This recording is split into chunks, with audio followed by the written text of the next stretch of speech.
जय श्री राधे दोस्तों, केपी की वाणी चैनल में आपका स्वागत है। माता रानी का आशीर्वाद पाने हेतु कमेंट में जय माता दी अवश्य लिखे। वहीं अगर आप महाकाल के भक्त हैं तो कमेंट में हर हर महादेव अवश्य लिखे। यकीन जानिए माता रानी संग महादेव की कृपा आप पर और आपके पूरे परिवार पर अवश्य बरसेंगी और आप परिवार स्वस्थ एवं सुखी रहेंगे। साथ ही आपकी सभी मनोकामनाएं यथाशीघ्र अवश्य पूर्ण हो जाएंगी।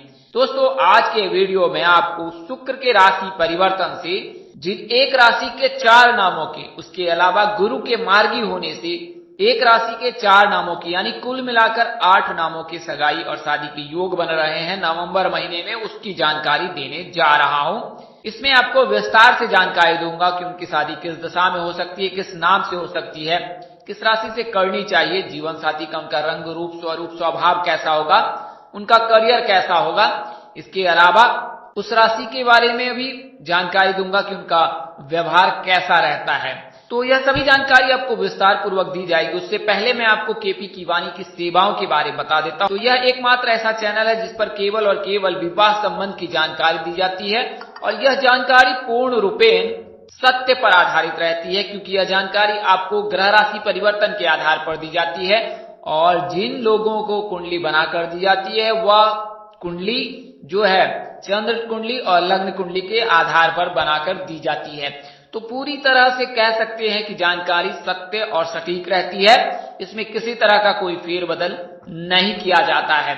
अगर आप कोई सलाह अथवा परामर्श देना चाहते तो आपका स्वागत है। आप कमेंट बॉक्स में या व्हाट्सएप पर मैसेज के जरिए हमें सलाह अथवा परामर्श दे सकते हैं। आपके सलाह और परामर्श का दिल से इंतजार है। तो दोस्तों, अगर आपकी शादी में अड़चने आ रही है, शादी तय होने के बाद टूट जा रही है, किसी न किसी वजह से व्यवधान आ रहा है, आपकी आयु 25 वर्ष से अधिक हो चुकी है, 30 वर्ष से अधिक हो चुकी है और आप कई प्रयत्न कर चुके हैं, इसके बावजूद भी कोई आपको सफलता नहीं मिल पा रही है, आपने कई ज्योतिषों से सलाह ली, उसके बावजूद भी कुछ फायदा नहीं हुआ, 2 महीने 3 महीने का डिले हो रहा है या वो ऐसे बता रहे हैं कि 3 महीने में हो जाएगी, 4 महीने में हो जाएगी, इसके बावजूद भी आपको कोई फायदा नहीं हो रहा है, तो आपको एक बार मैं केपी की वाणी से संपर्क करने की सलाह दूंगा, क्योंकि हम लोग आपको चंद्र कुंडली और लग्न कुंडली के आधार से सत्य और सटीक जानकारी देंगे। ज्योतिष शास्त्र में कई प्रकार से जो है विवाह की जानकारी दी जाती है। कई लोग ज्योतिष में जो है हाथ देखकर जानकारी देते हैं, कई लोग जो है कुंडली देखकर देते हैं, कई लोग नाम नंबर से बता देते हैं, जन्मदिन के आधार पर बता देते हैं, लेकिन सबसे सटीक जो गणना होती है वह कुंडली से प्राप्त होती है। तो हम लोग कुंडली के आधार पर ही जानकारी देते हैं और इसमें आपको पूर्ण रूपेण सत्य जानकारी दी जाती है।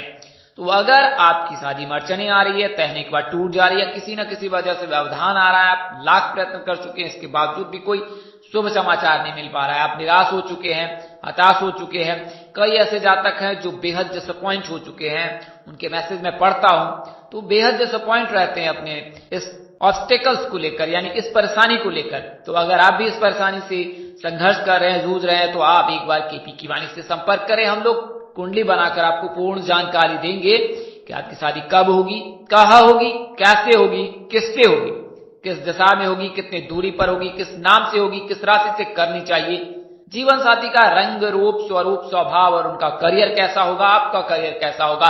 अगर आप लव मैरिज करना चाहते हैं तो माता पिता की सहमति मिलेगी कि नहीं मिलेगी, ससुराल में घर द्वार कैसा होगा, पति कितना पढ़ा लिखा होगा, पत्नी कितनी पढ़ी लिखी होगी, सरकारी नौकरी वाला होगा, प्राइवेट नौकरी वाला होगा, कारोबार कैसा होगा, संतान योग, राजयोग, धन योग, इसके अलावा सेहत, यह सभी जानकारी जो है आप केपी की वाणी से प्राप्त कर सकते हैं। केपी की वाणी पर दोनों माध्यमों से, लिखित और मौखिक दोनों माध्यमों से यह जानकारी दी जाती है कि आपकी शादी कब तक हो सकती है। तो आप किसी एक माध्यम का चयन कर अपनी जानकारी प्राप्त कर सकते हैं। तो आइए इसके बारे में मैं आपको विस्तार से बताऊंगा कि कैसे 2 राशि के 8 नामों के जो है सगाई के योग बन रहे हैं। उससे पहले यह भी बता दूं कि अगर आपकी शादी तय हो रही है या तय हो चुकी है तो आप एक बार अपनी कुंडली मिलान अवश्य करा ले। शास्त्रों में निहित है भकु दोष, नारी दोष और मांगलिक बलि होने पर शादी नहीं करनी चाहिए। अगर इन परिस्थितियों में विवाह करते हैं बिना दोष परिहार के तो परिणय सूत्र में बंधने के पश्चात जो वैवाहिक जीवन में परेशानियां आ सकती है। तो आप इन बातों का अवश्य ध्यान रखें। इसके पश्चात ही परिणय सूत्र में बंधे। आप अपने स्थानीय किसी ज्योतिष अथवा पंडित से संपर्क कर सकते हैं, अन्यथा केपी की वाणी पर आपका स्वागत है।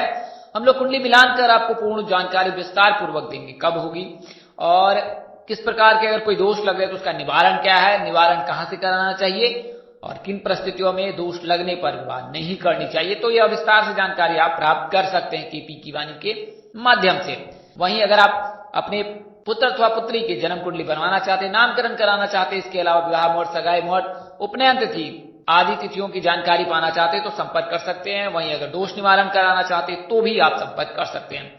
संचार के सभी माध्यमों से आप केपी की वाणी से जुड़ सकते हैं। केपी की वाणी के शुल्क जानने के लिए आप kpkiwani.blogspot.com पर विजिट कर यह जानकारी ज्ञात कर सकते हैं। वही हमारा नंबर 8521835670 है, 8521835670। यह नंबर केपी की वाणी का है। आपको वीडियो के प्रारंभ में और अंत में नंबर मिल जाएंगे, आप वहां से भी नोट कर सकते हैं, तथा आप डिस्क्रिप्शन बॉक्स में जाकर आराम से नंबर नोट कर सकते हैं। तो आइए अब वीडियो में आगे बढ़ते हैं। तो जैसा कि मैंने आपको बताया कि 11 नवंबर को जो है शुक्र का गोचर हो रहा है। शुक्र का गोचर वृश्चिक राशि में हो रहा है। वर्तमान समय में तुला राशि में शुक्र का गोचर हो रखा है, लेकिन 11 नवंबर को जो है शुक्र जो है वो वृश्चिक राशि में प्रवेश करेंगे और वृश्चिक राशि के जातकों का नाम अक्षर एन और वाई से होता है। तो शुक्र जो है विवाह के कारक माने जाते हैं, लड़कों के शादी के कारक माने जाते हैं, पुरुषों के शादी के कारक माने जाते हैं, विवाह सुख के कारक माने जाते हैं, सुख, सौंदर्य, ऐश्वर्य, रोमांस आदि के कारक माने जाते हैं। शुक्र के मजबूत रहने से लड़के की विवाह शीघ्र हो जाती है। वहीं अगर शुक्र कमजोर है तो शादी में देर होती है। शुक्र को मजबूत करने के लिए किसी विशेष प्रयोजन की जरूरत नहीं पड़ती है, महज आप शिव जी की पूजा करके शुक्र को मजबूत कर सकते हैं। इसके लिए सोमवार और शुक्रवार के दिन श्वेत वस्त्र धारण करें, साथ ही भगवान भोलेनाथ देवों के लिए महादेव की पूजा जल में काले तिल मिलाकर, इसके बाद कच्चा दूध का अभिषेक कर, इसके बाद जो है जल में शहद और इत्र मिलाकर जो है शिव जी की पूजा अर्चना करें। अगर आप शारीरिक रूप से सक्षम है तो सोमवार या शुक्रवार में किसी एक दिन व्रत अवश्य करें। वहीं अगर आपकी कुंडली में किसी प्रकार का कोई दोष नहीं लगा है तो शुक्र स्वतः मजबूत हो जाएगा। अगर किसी प्रकार का कोई दोष लगा है, काल सर्प दोष लगा है, पित्त दोष लगा है, तो इसका आप निवारण शीघ्र ही शीघ्र करा लें तो इससे योग बनने लगेंगे। क्योंकि अगर काल सर्प दोष से पीड़ित रहते हैं, पित्त दोष से पीड़ित रहते हैं तो विवाह में बाधा आती है। इसके अलावा सामान्य जीवन में भी कई प्रकार की बाधाएं आती हैं, तो इसका आप अवश्य ख्याल रखें और इनका दोष निवारण अवश्य करा लें। वहीं लड़कियां जो है गुरु को मजबूत करें। गुरु जो है लड़कियों के शादी के कारक माने जाते हैं। गुरु के मजबूत रहने से लड़कियों की शादी शीघ्र हो जाती है। तो गुरु को मजबूत करने के लिए आपने विशेष उपाय करने की जरूरत नहीं है, महज भगवान श्री हरिविष्णु जी की पूजा अर्चना उपासना करने से गुरु मजबूत हो जाते हैं। तो इसके लिए गुरुवार का व्रत कर सकती है। गुरुवार के दिन पीले वस्त्र धारण करें। इस दिन जो है प्रातः काल ब्रह्म मुहूर्त में उठकर जो स्नान ध्यान करने के पश्चात जल में हल्दी मिलाकर केले के पौधे में अर्घ दे, और जब तक आप केले के पौधे में अर्घ देते हैं तब तक आपने मौन व्रत धारण करना है। इसके पश्चात ही आपने पूजा पाठ करनी है। तो अगर आप गुरुवार का व्रत करती हैं तो इस दिन को व्रत करने से जो है जातक के सभी मनोकामनाएं शीघ्र ही शीघ्र पूर्ण हो जाती है। इसके अलावा संतान प्राप्ति के भी योग बनते, सुख समृद्धि जो है घर में आगमन होता है। तो इस दिन गुरुवार के दिन जो है साबुन शैम्पू का इस्तेमाल बिल्कुल ना करें, इससे गुरु कमजोर होता है। तो गुरु को मजबूत करने के लिए गुरुवार का व्रत अनिवार्य है, तो आप अवश्य करें। आइए अब मैं आगे बढ़ता हूं और उसके बारे में जानकारी देता हूं। तो शुक्र जो है जैसा कि मैंने आपको बताया कि विवाह के कारक माने जाते हैं। शुक्र का गोचर 11 नवंबर को जो है वृश्चिक राशि में होने जा रहा है। इससे जो है वृश्चिक राशि के जातकों के लिए शुभ योग बनेगा। वहीं 24 नवंबर को जो है गुरु मार्गी हो जाएंगे मीन राशि में। वर्तमान समय में वक्री चाल चल रहे हैं और वर्तमान समय वक्री चाल चलने के चलते ही जो है मीन राशि के जातकों को कठिनाइयां हो रही हैं, उनके रिश्ते तय नहीं हो पा रहे। लेकिन जब गुरु मार्गी हो जाएंगे तो उसके पश्चात जो है उनके विवाह के प्रबल योग अवश्य बनेंगे। तो गुरु के मार्गी होने से जो है मीन राशि के जातक, धनु राशि के जातकों के लिए शुभ योग बनेगा। इसके अलावा जो है वृश्चिक राशि के भी योग बनेंगे। हालांकि यह वीडियो केवल 2 गुरु और शुक्र पर आधारित है, इसके लिए मैं 2 राशियों का जिक्र कर रहा हूं और 8 नामों का जिक्र कर रहा हूं। लेकिन इसके अलावा भी मंगल का जो गोचर होगा, सूर्य का गोचर होगा, बुध, राहु, केतु, शनि का गोचर है, उन सब से भी कई जातकों के योग बनेंगे। वो अगले वीडियो में आपको जानकारी मिल जाएगी। लेकिन इस वीडियो में आपको मीन और वृश्चिक राशि के 2 राशि के 8 नामों के बारे में जानकारी देने जा रहा हूं। तो मीन राशि जो है उनका नाम अक्षर डी से शुरू होता है। इनके राशि स्वामी गुरु होते हैं। आराध्य देव श्री विष्णु नारायण जी हैं। भाग्यशाली रंग इनका पीला है। भाग्यशाली अंक इनका 9 और 12 है। राशि धातु कांस्य है। राशि शुभ रत्न पुखराज है। राशि स्वभाव द्विस्वभाव है। राशि अनुकूलवार गुरुवार, सोमवार तथा मंगलवार है। हालांकि मंगलवार के दिन विवाह करना उचित नहीं माना जाता है शास्त्र में, तो इस दिन हमेशा ही मंगलवार के दिन का चयन बिल्कुल न करें। राशि अनुकूल रत्न जो होता है पुखराज, मोती तथा मूंगा है। अनुकूल दिशा उत्तर है। राशि तत्व जल है। किस दिशा में हो सकती है? तो उत्तर पूर्व यानी ईशान कोण में होने के प्रबल योग है। कितनी दूरी पर हो सकती है? तो अधिकतम 80 किलोमीटर या उससे भी अधिक हो सकती है। किस नाम से हो सकती है? तो PSGVB नाम से प्रस्ताव आ सकता है और इनमें से किसी एक जातक के साथ आप प्रणय सूत्र में बन सकते हैं। बात करें कि कैसा होगा स्वभाव उसका, तो चूंकि मीन राशि के जो जातक होते हैं उनके आराध्य देव जो है भगवान श्री विष्णु जी हैं और राशि स्वामी गुरु है, तो इनमें आध्यात्मिकता अधिक रहती है। तो इनके जो धर्म कर्म में रुचि रखने वाले ही जीवन साथी मिलते हैं। वहीं बात करें कि अगर दूरी के बारे में मैंने जानकारी दे दी, व्यवहार के बारे में, मीन राशि के जातक स्वयं भी धर्म कर्म में रुचि रखने वाले होते हैं क्योंकि इनके आराध्य देव भगवान श्री विष्णु जी हैं। वहीं अगली राशि जो है वो वृश्चिक है। इनका नाम अक्षर एन और वाई से होता है। इनके राशि स्वामी मंगल है। मंगल के रहने के चलते वृश्चिक राशि को बहुत जल्द गुस्सा आ जाता है। वहीं आराध्य देव हनुमान जी है, तो हनुमान जी की पूजा उपासना करने से क्रोध कंट्रोल में रहता है, तो आप अवश्य हनुमान जी की पूजा उपासना करें। वहीं आप प्रातः काल में अध्यात्म में रुचि अवश्य रखें, इसके अलावा भक्ति भी करें, तो इससे मंगल का प्रभाव क्षीण होगा और आपको जो है बहुत जल्द जो गुस्सा आता है उसमें आपको कंट्रोल करने में कामयाबी मिलेगी। भाग्यशाली रंग इनका लाल है। भाग्यशाली अंक 1 और 8 है। राशि धातु तांबा सोना है। राशि शुभरत्न मूंगा है। राशि स्वभाव चर है।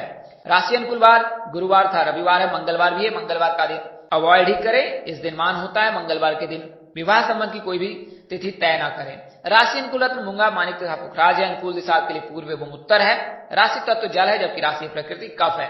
तो जैसा कि मैंने आपको बताया कि व्यवहार के बारे में, तो मंगल के रहने के चलते वृश्चिक राशि के जातक थोड़े गुस्सैल होते हैं, गुस्से में तेज होते हैं, तो इसका आप अवश्य ख्याल रखें। किस दिशा में हो सकती है? तो दक्षिण दिशा इनके लिए शुभ माना जाता है। तो दक्षिण दिशा में होने के प्रबल योग, यानी कि अगर दक्षिण दिशा में प्रस्ताव लेकर जाते हैं तो शादी के शीघ्र होने के प्रबल योग रहेंगे। कितनी दूरी पर होगी? तो अधिकतम 200 और न्यूनतम 80 किलोमीटर हो सकती है। किस दिशा में हो सकती है? जैसा कि मैंने आपको बताया दक्षिण दिशा में। किस नाम से हो सकती है? तो ASKG इनमें से किसी एक जातक के साथ प्रणय सूत्र में बन सकते हैं।